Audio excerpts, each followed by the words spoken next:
Mean राशि वालों, यदि आपने मेरे पुराने वीडियो नहीं देखे हैं, यानी कुछ दिन पहले हमने जो वीडियो डाला है वो नहीं देखे हैं, तो आप बहुत ज़्यादा पछताएंगे, आप ये जान लें। क्योंकि मीन राशि वालों के लिए हम पहले ही बता देते हैं कि आपको क्या करना चाहिए, कब करना चाहिए और ग्रहों की स्थिति क्या है। हर तरह की जानकारी हम आपको पहले ही दे देते हैं। लेकिन इसके बावजूद भी यदि आप वीडियो नहीं देखते हैं तो आप बहुत पछता सकते हैं, यदि क्योंकि ये आपके मौके हाथ से चले जाएंगे, फिर आपको पछताने के सिवा कुछ नहीं बचेगा। हम आपको क्या बताना चाह रहे हैं दोस्तों, ये बहुत अच्छा समय है। इस बार जो शिवरात्रि पड़ रहा है ये इतना उत्तम समय में पड़ रहा है क्योंकि शिव योग बन रहा है। और 300 वर्षों बाद, जैसा कि ज्योतिष गणना कहता है कि ये बहुत उत्तम समय है। और यदि मीन राशि के जातक पर शनि की 7.5 हो, चाहे मीन राशि के जातक अपने जीवन में किसी भी कारण से परेशान हैं, कोई ऐसा ग्रह का महादशा चल रहा हो, जैसे राहु केतु का महादशा चल रहा हो, या फिर कोई ग्रह किसी मित्र के साथ ना होकर दुश्मन ग्रह के साथ होने के कारण आपके जीवन में पीड़ा हो, कई तरह का दोष हो, क्योंकि भोलेनाथ से बढ़कर कोई नहीं है। यदि भोलेनाथ के चरणों में इंसान चला जाता है और उसके मृत्यु का जो योग बन रहा है, अकाल मृत्यु का योग बन रहा है, या फिर उसके जीवन में कोई बहुत बुरी दशा है, तो भोलेनाथ एकदम से दूर कर देते हैं। शनिदेव की पीड़ा से ग्रसित हैं, भोलेनाथ उन पीड़ाओं को दूर कर देते हैं उनके चरण में जाने के बाद। और इस वर्ष 300 वर्षों बाद महाशिवरात्रि पर बहुत अद्भुत संयोग बन रहा है। इसका फायदा मीन राशि के जातक आप जरूर उठा लें। हमने आपको पहले ही बता दिया था। क्या बताया था दोस्तों? आपको कुछ विशेष बात बताया था, वो आपने तैयारी कर लिया होगा। बहुत लोग तैयारी कर चुके होंगे, और जिन्होंने तैयारी कर लिया है उनको निश्चित रूप से समझ लें कि इस महाशिवरात्रि के बाद फायदे मिलने शुरू हो जाएंगे। उनके पीड़ा कष्ट, उनके जो दोष होंगे, ग्रह दोष होंगे, ग्रह पीड़ा होंगे, वो दूर वो कर लेंगे। क्यों? क्योंकि हम आपको बताएंगे ग्रह की स्थिति क्या है, क्यों महत्वपूर्ण है, ये आपको पहले बता देते हैं। उसके बाद बताएंगे क्यों महत्वपूर्ण है आपके लिए रहता है इस चैनल को देखना। जैसा कि इस वर्ष जो 8 मार्च को यानी दिन शुक्रवार को, ये बहुत ज्योतिष गणना के अनुसार बहुत ही दुर्लभ समय माना जा रहा है। 300 वर्षों बाद ये योग बन रहा है। योग क्या है? शिव योग। जी हाँ दोस्तों, शिव योग का निर्माण तो सुबह 4:45 से ही हो जाएगा, और शिव योग पूरे दिन रहने वाला है। ये बहुत अच्छी बात है कि शिव योग में, जी हाँ दोस्तों, शिव योग में ही आप शिव जी की आराधना करेंगे। ये बहुत सुंदर योग बनेगा। और जैसा हमने आपको बता दिया, 4:45 से पहले कोई किसी तरह की पूजा ना करें। 4:45 सुबह के बाद ही आप पूजा के लिए तैयारी करें। वैसे तो कोई नहीं करेगा, क्योंकि 4:45 इतना सुबह कोई पूजा नहीं करते हैं।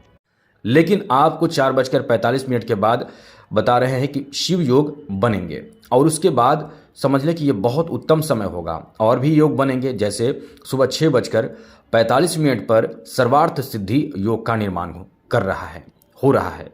यानी सभी कामों में आपको सिद्धि देगा। कोई काम यदि आप करना चाहेंगे तो सारे कामों में आपको सिद्धि प्राप्त होगा, सफलता प्राप्त होगा, आपके काम बनेंगे। तो बच्चे यदि हैं, एडमिशन की बात हो तो उसकी तैयारी कर लें। यदि आप जॉब के लिए फॉर्म फिलअप करना चाहते हैं तो आज के दिन किसी भी समय फॉर्म फिलअप कर सकते हैं, क्योंकि सुबह 6:45 के बाद ही अच्छा रहने वाला है। कोई सामान की खरीदारी करने वाले हैं, कीमती सामान की खरीदारी करना चाहते हैं, अचल संपत्ति की खरीदारी करना चाहते हैं, मेरा मतलब यह है कि कुछ भी आप नया करना चाहते हैं तो ज़रूर कीजिएगा, लेकिन काम होनी चाहिए शुभ काम। अशुभ काम नहीं ना करें, क्योंकि वैसे भी आज के दिन आपको विशेष ध्यान रखना चाहिए। लहसुन प्याज, तामसिक भोजन बिल्कुल भी नहीं करनी चाहिए। कभी भूल कर भी बाल दाढ़ी नाखून आज के दिन ना बनाएं, घर अशुद्ध ना रखें, अपवित्र ना रखें, और गलत बात ना करें, गलत शब्द का प्रयोग ना करें। शुद्ध पवित्र घर के सभी सदस्यों को रहने के लिए कहें, क्योंकि आप आज के दिन शुद्ध पवित्र रहते हैं तो आप पर भगवान की कृपा बरसती है। ये योग बहुत अच्छा बन रहा है। आगे बात करें तो आपको बता दें, ज्योतिष शास्त्र के अनुसार जो इस समय योग बन रहा है, मीन राशि वालों, मकर राशि में मंगल जो आपके द्वितीय 9 भाव के स्वामी रहेंगे, लाभ के घर में हैं, ऊंचे के होकर अभी स्थित हैं। चंद्रमा जो इस समय मंगल के साथ ही रहने वाले हैं, साथ साथ कुंभ राशि में त्रिग्रही योग का निर्माण करेगा, क्योंकि शुक्र, सूर्य और शनि, ये तीनों ग्रह त्रिग्रही योग का निर्माण कर रहा है, जो इस समय कुंभ राशि में होगा, 12वें घर में आपके हो रहा है। और मीन राशि में राहु और बुध रहने वाला है। ये अपने आप में इतना बेहतर संयोग बन रहा है कि 300 वर्षों बाद ऐसा योग का निर्माण कर रहा है। तो इसका फायदा आपको उठाना चाहिए। अब आपको बताएंगे कि क्या फायदा उठाना चाहिए। तो सबसे पहले हमने आपको पहले ही बताया था कि यदि आपकी कुंडली में काल सर्प दोष है तो उसकी शांति पूजा करवा ले, वरना यह काल सर्प दोष आपको जीने नहीं देगा। क्या करेगा, नुकसान क्या करता है काल सर्प दोष? ये आपको अंत समय में विफल कर देता है। जैसे यदि आपने क्रिकेट देखते होंगे तो आप देखते होंगे कि शतक यानी 100 रन बनने के बाद ही पूरा होता है, लेकिन 99 नंबर यानी 99 रन बन गया।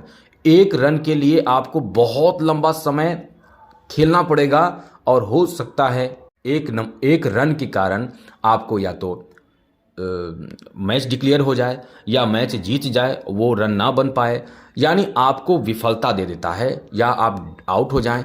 ऐसी स्थिति बनता है। आप यदि क्रिकेट को नहीं समझते हैं तो शॉर्ट में ये समझ लें कि आप 99% सफल होंगे और थोड़े से 1% के लिए आप असफल हो जाएंगे। तो ये करता है काल सर्प दोष, यानी सफल होने नहीं देगा। धन आएगा लुटा जाएगा, आपके स्वास्थ्य खराब करेगा, मन पर इसका बहुत बुरा असर करेगा। तो ये आप शांति पूजा करवा लें, लेकिन आप कैसे करवाएंगे आपको पता होनी चाहिए कि आपकी कुंडली में काल सर्प दोष है कि नहीं। हमने कई को बता दिया है कि आपके काल सर्प दोष आपकी कुंडली में है। कुछ ने तो बताया हमें कि हमने काल सर्प दोष की शांति पूजा करवा ली है, तब तो निश्चित रूप से उनके लाभ, उनके उस बुरी दशा से लाभ मिलना शुरू हो चुका है। लेकिन अब कोई और ग्रह प्रभावित कर रहा है, अभी शनि की 7.5 चल रही है। तो इस तरह से ग्रह पीड़ा देता रहता है। और यदि आप पूजा करते रहते हैं तो आप, क्योंकि हर ग्रह का प्रभाव देवी देवताओं से जोड़ा गया है। जैसे आप ये समझ लें कि यदि आपको चंद्रमा प्रभावित कर रहा है तो शिव जी की आराधना करें, शनि प्रभावित कर रहा है तो हनुमान जी की आराधना कर सकते हैं, शनि की आराधना कर सकते हैं, शिव जी की भी आराधना कर सकते हैं। यदि आप पर राहु का बुरा प्रभाव है तो आप माँ दुर्गा की आराधना कर सकते हैं। यदि आप पर केतु का प्रभाव है तो केतु का संबंध, जैसे कि आप चाहें तो भगवान गणेश की आराधना कर सकते हैं। यदि बुध खराब है तो विष्णु भगवान की भी आराधना कर सकते हैं। गुरु खराब है तो विष्णु भगवान की आराधना कर सकते हैं। शुक्र यदि आपका बहुत खराब है या शुक्र के कारण प्रभावित हैं तो माँ लक्ष्मी को, शुक्र को प्रसन्न करना है, मजबूत करना है तो माँ लक्ष्मी की आराधना करें। तो हर ग्रह का देवी देवताओं से कनेक्शन है। और शिव जी के लिए यह है कि शिव जी की आराधना करने वालों पर किसी तरह की कोई ग्रह पीड़ा प्रभावित नहीं करता है। हाँ, ये बात है कि पूजा करने से आपको शांति मिलती है, उस ग्रह के बुरे प्रभाव से आपको राहत मिल जाता है। और ये भी बात है कि यदि विशिष्ट पूजा करते हैं, जैसा हमने पहले बताया था, इसलिए कहते हैं कि चैनल को सब्सक्राइब रखिएगा, आप फायदे में रहेंगे, आपको नुकसान नहीं होगा, क्योंकि हम हमेशा ही आपको बता देते हैं क्या करना है। चैनल को सब्सक्राइब कर ले, वीडियो के नीचे सब्सक्राइब लिखा बटन को दबा दीजिए, उसके बाद घंटी को दबा दीजिए, ऑल बटन पर प्रेस कर दीजिए, और लाइक आप हमेशा करते हैं, इसलिए बहुत बहुत सभी को धन्यवाद। तो जैसा कि हमने आपको बताया था, शिवरात्रि पर रुद्राभिषेक करवा लें। रुद्राभिषेक किसी विशेष उपाय के लिए भी किया जाता है, जैसे पुत्र प्राप्ति के लिए भी कर सकते हैं, जैसे कोई बड़ा कष्ट है उससे निवारण के लिए भी आप कर सकते हैं, स्वास्थ्य लाभ के लिए भी कर सकते हैं, धन लाभ के लिए भी कर सकते हैं। तो जो आपके लक्ष्य हैं, जो आपकी पीड़ा हैं, उनसे संबंधित परेशानी को दूर करने के लिए, लक्ष्य प्राप्ति के लिए भी रुद्राभिषेक किया जाता है। और आपने तो उस लक्ष्य को प्राप्त करना ही है, वो तो आप कर लेंगे। रुद्राभिषेक यदि विधिवत अच्छे ब्राह्मण से करवा लेते हैं तो पूरा हो जाएगा। लेकिन इसके साथ साथ जो लोग इस रुद्राभिषेक में शामिल होंगे उनका कल्याण होता है। और रुद्राभिषेक के बारे में आपको बता दें, आप प्रत्येक साल एक समय निर्धारित कर लें अपने ब्राह्मणों से कह के कि हर सावन में या शिवरात्रि में आपको रुद्राभिषेक करना है। आप पैसे दें, रुद्राभिषेक हो जाएगा। तो सावन में क्योंकि इसका असर आपके घर परिवार को भी बहुत अच्छा बनाता है। घर में भी कर सकते हैं, मंदिर में भी कर सकते हैं। तो हमने आपको पहले ही कहा था, अभी आप तैयारी करेंगे तो आपको हो सकता है पंडित जी ना मिल पाएं, क्योंकि सभी व्यस्त हो जाते हैं।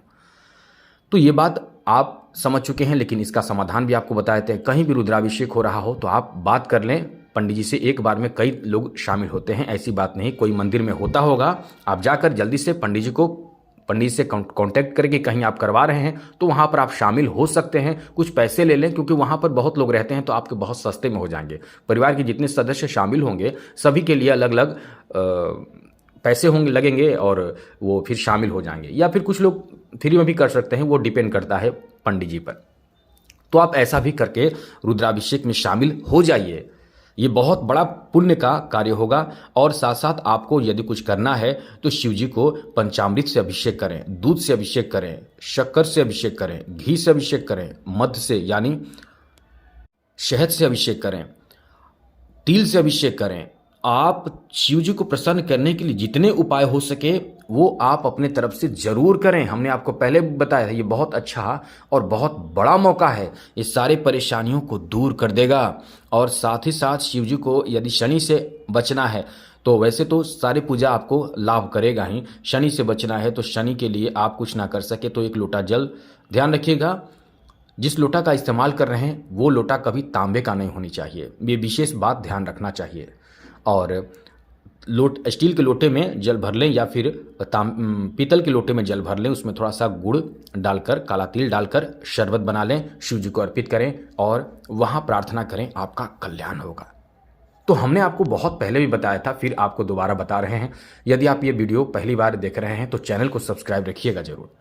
तो आज के लिए इतना ही, बाकी अन्य वीडियो में भी जरूरी जानकारी हम देते रहते हैं, आपको लाभ देते रहते हैं। मतलब मेरा मतलब कि आपको लाभ मिले, इसके लिए काम हम करते रहते हैं। तो चैनल को सब्सक्राइब करिए, प्रत्येक दिन राशिफल भी मिलता रहेगा।